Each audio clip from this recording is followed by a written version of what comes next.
Os santos da Santa Igreja Católica Apostólica Romana, de 9 de outubro a 15 de outubro. Segunda-feira, 9 de outubro, foi dia de São Dionísio, o apóstolo da Gália. São Dionísio, de origem italiana, era um jovem missionário, enviado pelo Papa Fabiano para evangelizar a antiga Gália, do norte, em meados do ano de 250, portanto no século III. São Dionísio fundou a primeira comunidade católica em Lutécia, atual Paris, sendo eleito seu primeiro bispo. O sucesso de sua missão, porém, começou a incomodar os magos gauleses e os romanos fiéis ao imperador Valeriano, que perseguia duramente os cristãos. Os gauleses acusaram-no de bruxaria e práticas maléficas, e os romanos prenderam-no porque São Dinis não reconhecia o imperador como um deus. Forçado a negar a fé em Jesus Cristo, São Dinis preferiu a morte. Ao lado do bispo Dinis, o diácono Rústico e o sacerdote Eleutério, seus companheiros, também testemunharam sua fé católica sendo decapitados. Logo depois, levou os restos mortais de seus companheiros para Paris, onde também sofreu o martírio, sendo decapitado no local, hoje conhecido como Montmartre, isto é, Colina do Mártir. Santo Dionísio, popularmente conhecido como São Dinis de Paris, é comemorado neste dia. Foi venerado como o único padroeiro da França durante muitos anos. Já na terça-feira, dia 10 de outubro, dia de São Daniel Combone, evangelizador e protetor do continente africano. São Daniel Combone nasceu em Limone, na Itália, em 1831. Único sobrevivente de 8 irmãos. Aos 10 anos, ingressou no internato de Verona. Quando tinha 17 anos, ouvindo contar as vicissitudes dos missionários na África, decidiu dedicar sua vida à evangelização dos africanos. Em 1854, foi ordenado sacerdote, aos 23 anos de idade. Depois de uma cuidadosa preparação, estudando árabe, medicina, música, partiu para a África em 1857. Estando lá, impressionou-se com a terrível situação dos escravos. A prática do tráfico de escravos estava de tal maneira arraigada que no Egito e no Sudão, o único local onde os escravos encontravam asilo eram as missões de Daniel Combone. Fundou em 1867 um Instituto para as Missões na África, que deu lugar ao que hoje são os missionários combonianos. As comunidades que fundou seguem o modelo das reduções jesuítas na América Latina. Em 1887 foi ordenado bispo da África Central e logo a seguir ordenou a sacerdote um amigo escravo, primeiro padre africano daquele lugar, quando na Europa alguns ainda negavam ao africano a evidência de ser uma pessoa. Morreu aos 50 anos, a 10 de outubro de 1881, no meio desta gente que tanto amou. No momento da morte, abençoou os seus companheiros, dizendo: "Não temais, eu morro, mas a minha obra não morrerá." Beatificado por João Paulo II a 17 de março de 1996. São Daniel Combone foi canonizado pelo mesmo Sumo Pontífice em 5 de outubro de 2003. Na quarta-feira, dia do Papa, São João 23, o Papa do Supremo Zelo Pastoral. Ângelo Giuseppe Roncalli nasceu em 25 de novembro de 1881 em Sottomonte, província de Bergamo, na Itália. Passou a infância na cidade natal, crescendo numa família rural de origens humildes. Em 1892, entrou no seminário de Bergamo. Em 1895, começou a escrever as notas espirituais que depois fariam parte do Giornale dell'Anima. Em 1900, foi enviado a Roma, onde se formou em teologia. Em 1904, recebeu a ordenação sacerdotal. No ano seguinte, foi chamado pelo bispo Radini Tedeschi a voltar para Bergamo, tornando-se o seu secretário, permanecendo ao seu lado até 1914, assimilando a sua vivacidade pastoral e seu espírito reformador. Em 12 de janeiro de 1953, Pio XII criou o cardeal e 3 dias depois nomeou o patriarca de Veneza. Em 1958, após a morte do Papa Pacelli, participou no conclave que teve início a 25 de outubro. Já com 77 anos. Depois de 11 escrutínios, foi eleito Papa na tarde do dia 28, com uma escolha que foi interpretada no sinal da transição no final do longo e difícil pontificado do Papa Pacelli. Faleceu na noite de 3 de junho de 1963, no dia 18 de novembro de 1965. Durante a última fase do concílio, o Papa Montini anunciou o início da causa de beatificação. Foi proclamado beato por João Paulo II, no 3 de setembro do ano de 2000. Esse foi o Papa São João 23. (...)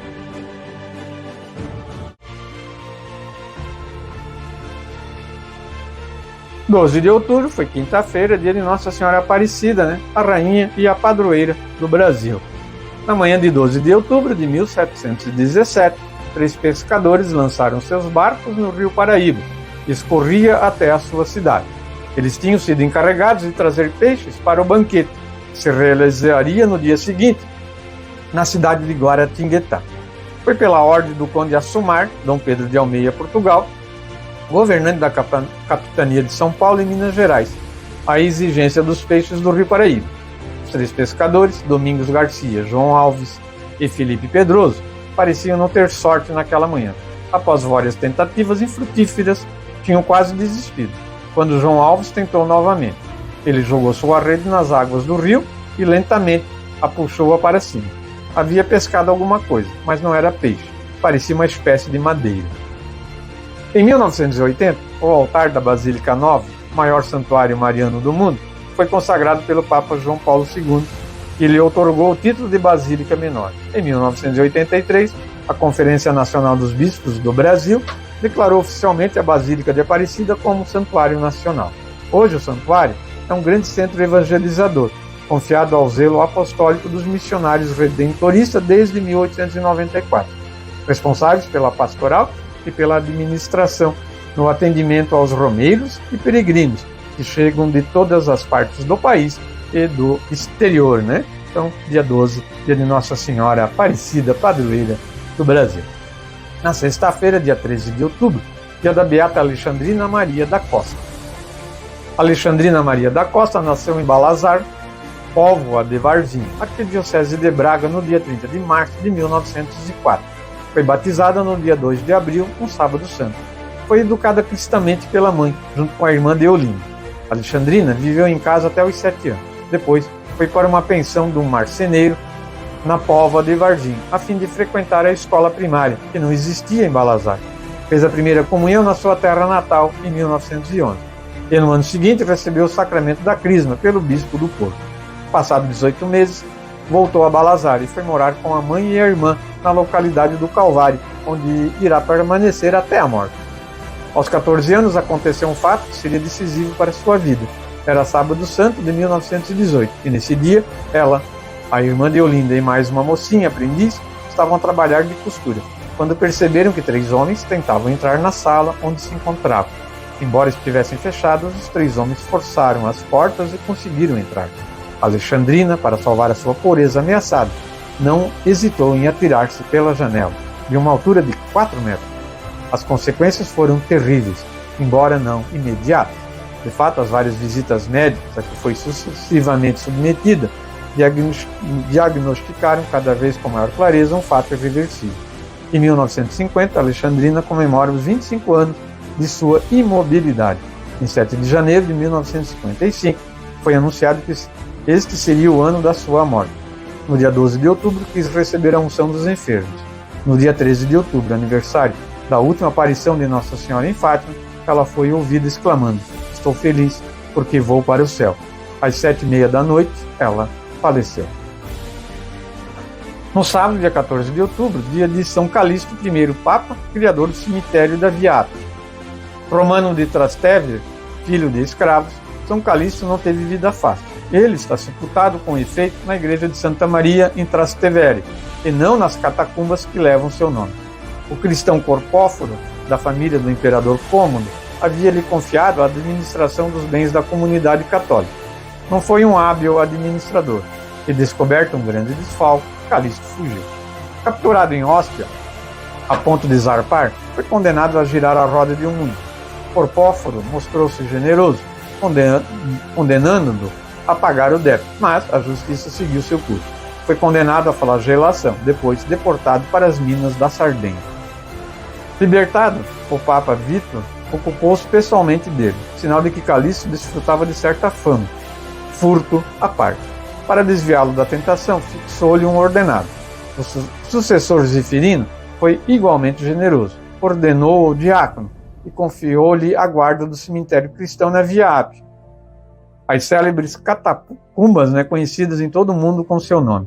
O Papa Zefirino, no entanto, o chamou de volta a Roma, confiando-lhe os cuidados dos cemitérios da igreja. Assim começou a escavação do grande cemitério ao longo da Via Ápia, que leva o seu nome. Com a morte de Zefirino, Calixto acaba sendo eleito Papa, mas seu pontificado atraiu as inimizades de uma ala da comunidade cristã de Roma, que o acusou falsamente de heresia. São Calixto coroou a vida com o martírio, como bom pastor que dá a vida pelas suas ovelhas. Segundo a tradição mais segura, ele morreu numa revolta popular contra os católicos e foi lançado a um poço. Mais tarde, deram-lhe sepultura honorífica no cemitério de Calepódio, na Vila Aurélia, junto do lugar do seu martírio. E domingo, dia 15 de outubro, dia de Santa Teresa d'Ávila, a grande doutora da oração.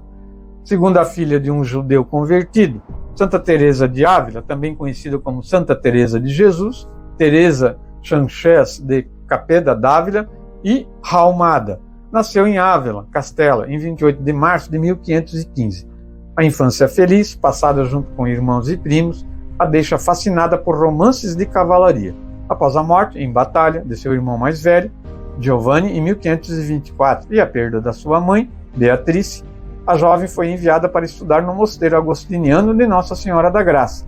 Ali foi atingida por uma primeira crise existencial. Virgem e doutora da igreja, ingressou na Ordem Carmelita em Ávila, na Espanha, tornou-se mãe e mestra de uma observância muito rigorosa.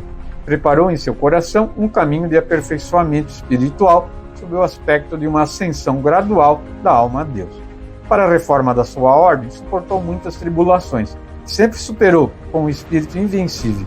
Também escreveu livros imbuídos de elevada doutrina, carregados da sua profunda experiência. Canonizada em 12 de março de 1622 pelo próprio Papa Gregório XV. A obra mais famosa de Teresa é certamente O Castelo Interior, um itinerário da alma em busca de Deus, por meio de 7 passagens particulares de elevação, ladeadas pelo caminho da perfeição e pelos fundamentos, bem como por muitas máximas, poemas e orações. Incansável, apesar da sua saúde precária, Santa Teresa d'Ávila morreu em Alba de Tormes em 1582, durante uma das suas viagens, Santa Teresa. Esses textos são do site católico cançãonova.com, A gente traz resumido, Quem quiser, pesquisa aí sobre a vida dos santos, que vocês vão se surpreender, do que a vida deles nos mostra. Para encerrar, vamos ouvir a música do Salmo da liturgia deste domingo, que é o Salmo 22, Na casa do Senhor habitarei eternamente. O Senhor é o pastor que me conduz, não me falta coisa alguma. Pelos prados e campinas verdejantes ele me leva a descansar. Pelas águas repousantes me encaminha e restaura as minhas forças. Depois, ouçamos o Evangelho de hoje.